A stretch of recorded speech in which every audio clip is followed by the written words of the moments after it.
미러 대화 핵 긴장 속 재개 중.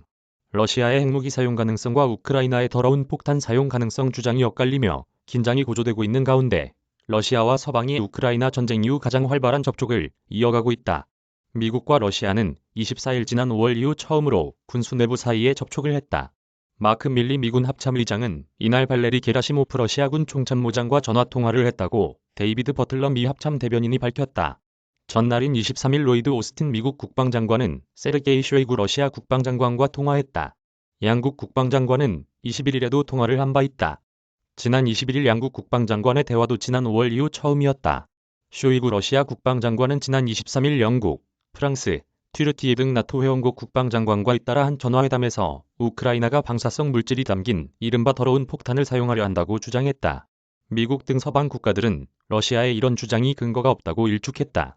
우크라이나와 서방은 러시아가 핵무기를 사용할 수 있다고 우려해왔다. 하지만 이를 계기로 지난 5월 이후 단절된 러시아와의 대화도 재개되고 있다.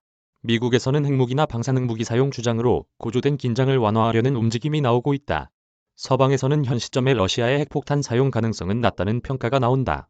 서방의 한 고위 군 관리는 우리는 러시아가 핵무기를 사용할 결정을 내렸다고 보여주는 것을 보지 못했다고 말했다고 파이낸셜 타임스가 24일 보도했다.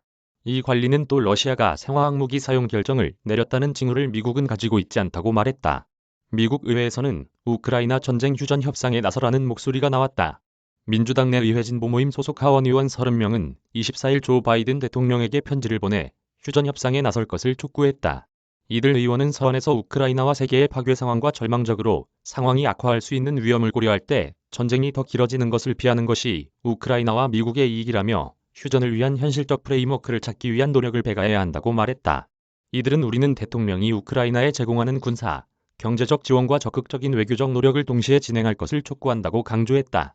앞서 케빈 메카시 공화당 하원 원내대표는 지난 17일 공화당이 오는 11월 8일 치러지는 하원 중간선거에서 이기면 우크라이나에 백지, 수표를 쓰지 않겠다고 말해 우크라이나에 대한 지원을 제한하겠다고 내비쳤다.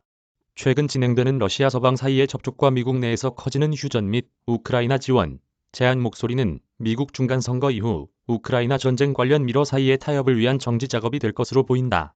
정익일 선임기자 이메일 주소